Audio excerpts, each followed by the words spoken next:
blood brother, so to speak, but he is brother because he is Balaram and Chaitanya Mahaprabhu is Krishna. அவர் உடன் பிறந்த சகோதரர் அல்ல. சைத்தன்ய மகாபிரபு கிருஷ்ணராகவும் நித்யானந்தர் பலராமராகவும் கருதப்படுவதால் அவர்கள் உடன் பிறந்தவர்களாக கருதப்படுகிறார்கள். So he was actually born in Ekchakra. நிச்சயமாக சொன்னால் அவர் ஏகசக்கர என்ற நாமில் பிறந்தார். And actually ISKCON has a temple there now. உண்மையில் இஸ்கானுக்கு அங்க ஒரு கோயில் உண்டு. So he was born slightly before Chaitanya Mahaprabhu, and for a long time he was wandering about like a sannyasi. அவர் சைத்தன்ய மகாபிரபுவுக்கு சிறிது காலத்துக்கு முன்பாக பிறவி எடுத்தார். ஒரு சன்னியாசியை போன்று வெகு காலம் அங்கு திரிந்து வந்தார். And when Lord Chaitanya had grown and he was performing Sankirtan in Navadvip and Mayapur, Nityananda came from Vrindavan to Mayapur. Chaitanya Mahaprabhu அவர்கள் நவதீபத்திலும் மாயாப்பூரிலும் கீர்த்தனைகள் செய்து கொண்டிருந்த பொழுது நித்யானந்த பிரபு அவர்கள் விருந்தாவனத்திலிருந்து மாயாப்பூருக்கு வந்தார். So at that time he joined in the pastimes of Sankirtan. அந்த சமயத்தில் அவர் சங்கீர்த்தன யஜ்ஞத்தில் கலந்து கொண்டார். And he often accompanied Chaitanya Mahaprabhu in different pastimes. மேலும் அவர் சைத்தன்ய மகாபிரபுவுடன் பல்வேறு லீலைகளில் துணையாக இருந்தார். Just as in Vrindavan, Krishna would go out daily with Balaram and the cowherd boys to play in the forest, so Nityananda and Chaitanya Mahaprabhu would have many pastimes in Navadvip. விருந்தாவனத்தில் கிருஷ்ணர் எவ்வாறு பலராமருடனும் கோபர்களுடனும் பசுக்களை அழைத்து கொண்டு விருந்தாவன வனங்களில் லீலைகளை புரிந்தார்களோ அவ்வாறு சைத்தன்ய மகாபிரபுவும் நித்யானந்த பிரபு அவர்களும் மாயாப்பூர் தாமில் பலவிதமான லீலைகளை ஒன்றாக நடத்தினார்கள். We all know the famous pastime of how Jagai and Madai were delivered. நமக்கு எல்லாருக்கும் அறிந்திருப்போம் ஜகாய் மதாய் அவர்களுக்கு எவ்வாறு முக்தி கொடுக்கப்பட்டது என்று. So in that pastime, Nityananda Prabhu and Haridas Thakur were actually injured and insulted by Jagai and Madai. அந்த லீலையில் நித்யானந்த பிரபு அவர்களும் ஹரிதாசர் அவர்களும் ஜகாய் மதாயினால் வெகுவாக காயப்படுத்தப்பட்டார்கள். When Chaitanya Mahaprabhu heard about that, he became very angry. இதை அறிந்த சைத்தன்ய மகாபிரபு அவர்கள் மிகவும் கோபமடைந்தார். And he came to punish the two brothers. அந்த இரு சகோதரர்களை தண்டிப்பதற்காக அவர் வேகமாக விரைந்து வந்தார். However, Nityananda Prabhu intervened. எப்படி இருந்தாலும் நித்யானந்த பிரபு அவர்கள் அதை தடுத்து நிறுத்தினார். And he told Chaitanya Mahaprabhu that you have to be very merciful to the people of Kali Yuga. So these two brothers Jagai and Madai need your mercy.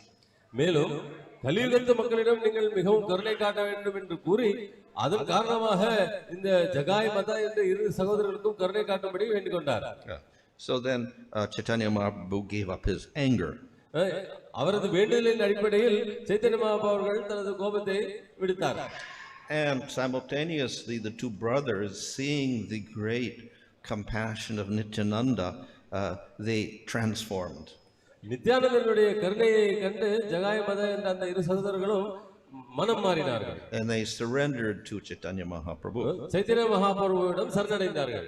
After that they became great devotees. அதன் பிறகு அவர்கள் பெரும் பக்தர்களாக மாறிவிட்டார்கள். And they began to serve the devotees. பக்தர்களுக்கு சேவை செய்யவும் ஆரம்பித்து விட்டார்கள். So this was because of the intervention of Nityananda.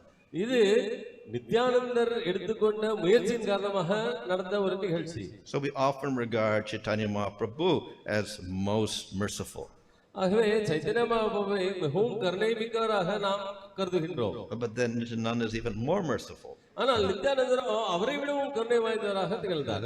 So often we say that you have to go through Nityananda to get the blessings of Chaitanya Mahaprabhu. அதன் காரணமாக தான் நாம் சாதாரணமாக சைத்தன்ய மகாபிரபு அவர்களுடைய ஆசீர்வாதத்தை பெற வேண்டும் என்றால் நித்யானந்தர் அணுகி அவர் மூலமாக செல்ல வேண்டும் என்று பரிந்துரைக்கின்றோம். Similarly, we say that if you want to get the mercy of Krishna, you go through Balaram. அதே போன்று கிருஷ்ணருடைய அருள் பெற வேண்டும் என்றால் பலராமரின் மூலமாக செல்ல வேண்டும் என்று கூறுகிறோம். So in terms of philosophy, we say that Nityananda is Adi Guru, like Balaram. ஆகவே தத்துவத்தின் அடிப்படையில் பார்த்தால் நித்யானந்தரை பலராமரை போன்ற ஆதி குரு என்று சொல்கின்றோம். And so what does Guru do? Guru takes you to Krishna. குரு என்ன செய்கின்றார்? அவர் நம்மை கிருஷ்ணரிடம் அழைத்து செல்கின்றார். So Balaram is Adi Guru and Nityananda is Adi Guru. ஆகவே பலராமரும் ஆதி குரு, நித்யானந்த அவர்களும் ஆதி குரு ஆவார்கள்.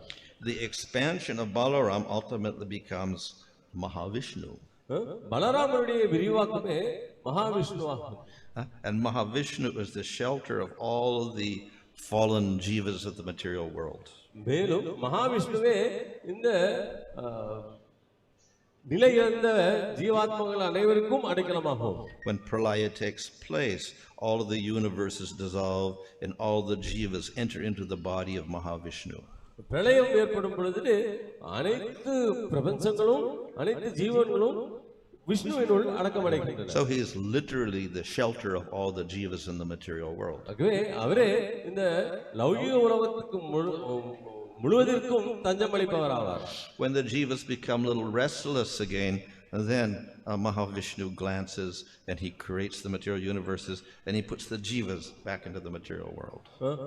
ஜீவாத்மக்கள் அமைதியை இழக்கும் பொழுது மகாவிஷ்ணு அவர்கள் மறுபடியும் தனது கரைக்கண் பார்வையை பிரபஞ்சத்தின் மீது செலுத்தி அதை உயிர்ப்பிக்க செய்து அங்கு ஜீவாக்களை அனுப்புகின்றார்.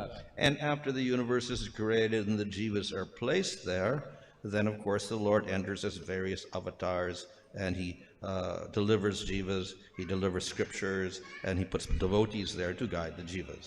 ஆகவே இந்த பிரபந்தங்கள் படைக்கப்பட்டு அங்கு ஜீவாத்மாக்கள் நிலை பெற்ற பிறகு பகவான் அங்கு தோன்றி பல்வேறு விதமான லீலைகளை நடத்துகின்றார். அதன் பிறகு பல்வேறு விதமான உறவுகள் வளர்கின்றன.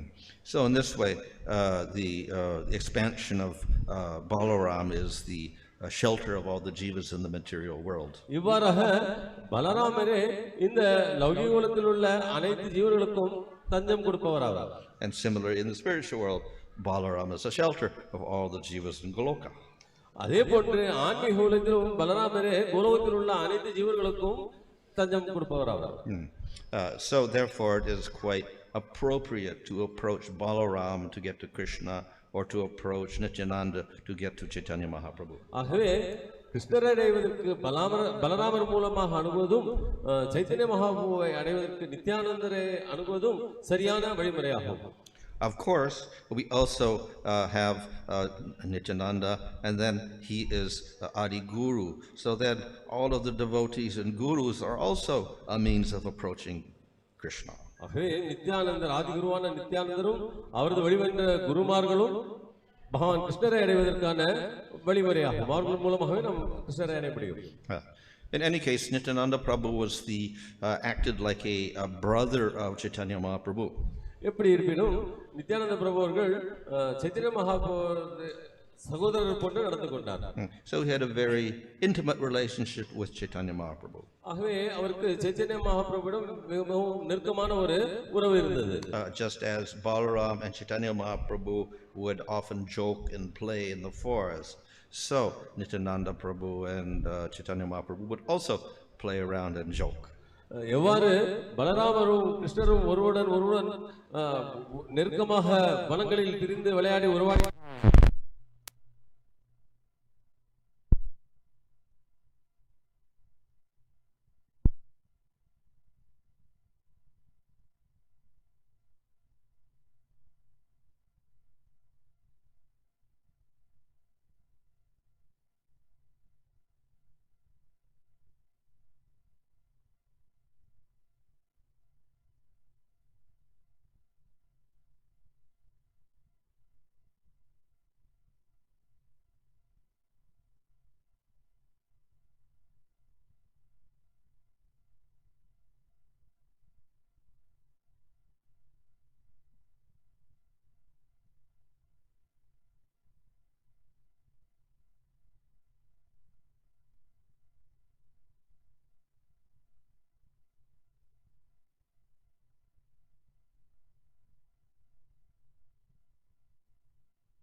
பக்தர்கள் கூடியிருந்தவர்களுக்கு ஒன்றும் புரியவில்லை, என்ன நடக்கின்றது என்று ஒரு வியப்புடன் பார்க்கிறார்கள்.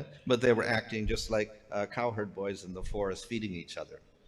அவர்கள் இந்த வனத்தில், பிருந்தாவனத்தின் வனத்தில் கோபர்கள் ஒருவருடன் ஒருவர் உணவூட்டி கொண்டு போட்டு இங்கும் விளையாடி மகிழ்ந்தார்கள். So Nitayananda was very, very devoted to serving Chaitanya Mahaprabhu. ஆகவே நித்யானந்த அவர்கள் பெரும் பக்தியுடன் சைத்தன்ய மகாபிரபுவுக்கு சேவை செய்தார். But later Chaitanya Mahaprabhu went to Puri and he stayed there.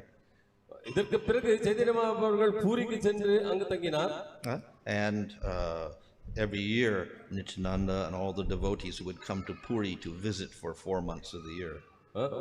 ஒவ்வொரு ஆண்டும் 4 மாதங்களுக்கு சைத்தன்ய மகாபிரபுவை சந்திப்பதற்காக நித்யானந்தரும் அவரது சகாக்களும் பூரிக்கு வருவார்கள்.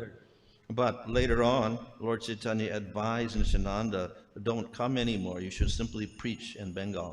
ஆனால் பிற்காலத்தில் சைத்தன்ய மகாபிரபுகள் நித்யானந்தருக்கு ஒரு கட்டளையிட்டார், நீ இங்கு வர வேண்டியதில்லை, வங்காளதேசத்தில் விரிவாக பிரச்சாரம் செய்ய என்று கட்டளையிட்டார். So even though it was very painful because he would be separated from Chaitanya Mahaprabhu, he stayed in Bengal and he went from village to village having kirtan and preaching. Chaitanya மகாபிரபுவிடமிருந்து பிரிந்திருக்க வேண்டும் என்பது நித்யானந்த பிரபு அவர்களுக்கு பெரும் மன வருத்தத்தை கொடுத்தாலும் அவர்கள் வங்காளதேசத்தில் பல்வேறு விதமான இடங்களுக்கு கிராமமாக சென்று சங்கீர்த்தனத்தை பரப்பினார்கள். And it's because of his preaching that Lord Chaitanya became known all through Bengal and Bangladesh. நித்யானந்தரது பிரச்சாரத்தின் காரணமாக வங்காளதேசத்திலும்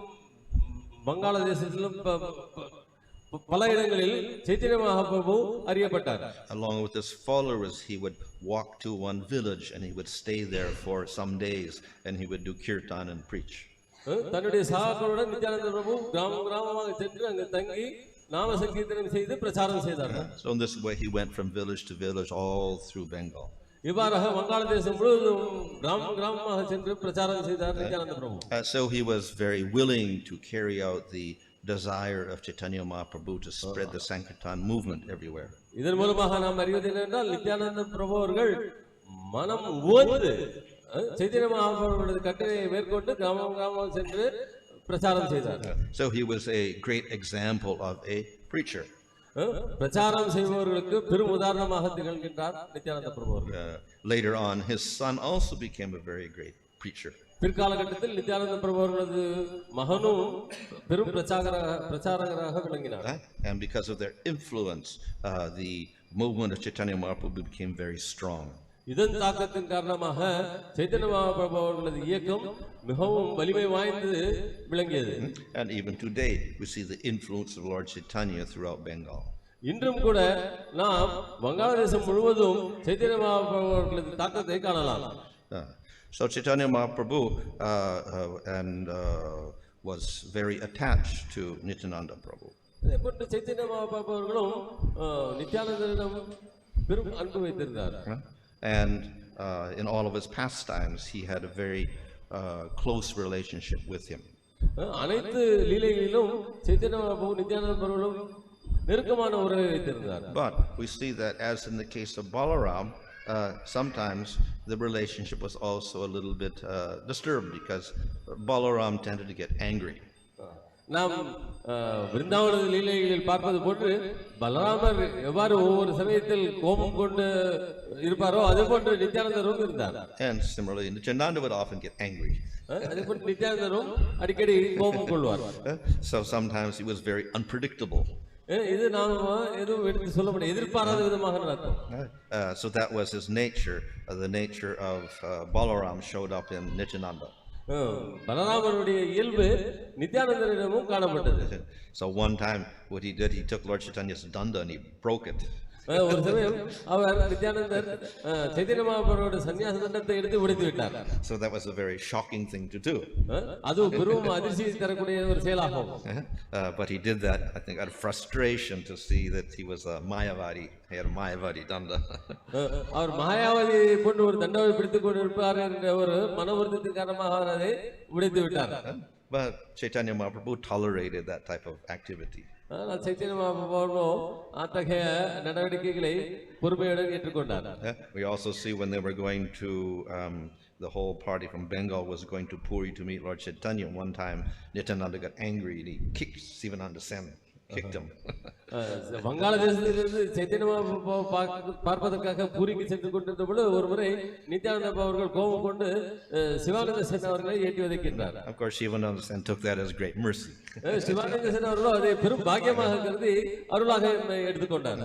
So there is a saying in Bengal, if you see Nityananda go into a liquor shop, don't be surprised.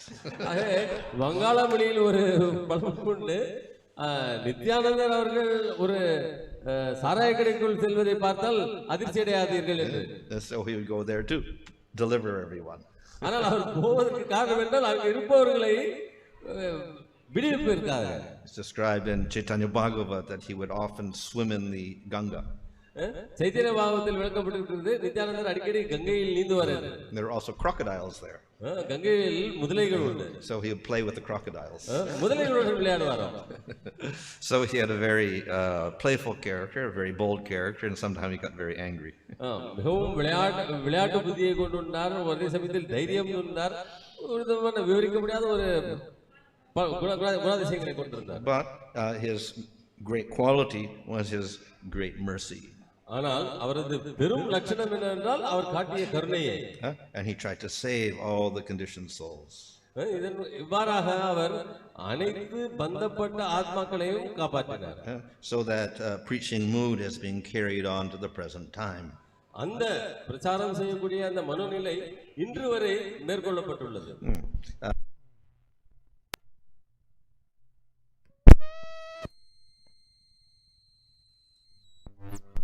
Gauranga.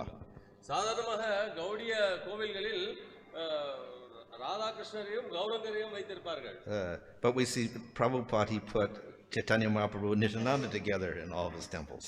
ஆனால் நாம் பிரபுபாதா அவர்களோ சைத்தன்ய மகாபிரபுவுடன் நித்யானந்த பிரபுவையும் அனைத்து கோவில்களையும் நிறுவினார். So probably because he was interested in the preaching activity and mercy of Nityananda Prabhu. நித்யானந்தருடைய பிரச்சார குணத்தினாலும் அவருடைய கருணை குணத்தினாலும் பிரபுபாதா அவர்கள் இதை செய்தார் என்று நாம் கொள்ளலாம். So we should take advantage of the mercy of Nityananda Prabhu and also take up his spirit of carrying on the preaching movement. ஆகவே சைத்தன்ய மகாபிரபுவுடைய கருணையோடு அவரது மனோபாவத்தையும் நாம் ஏற்று பிரச்சாரத்தை மேற்கொள்ள வேண்டும். Hare Krishna. ஹரே கிருஷ்ணா.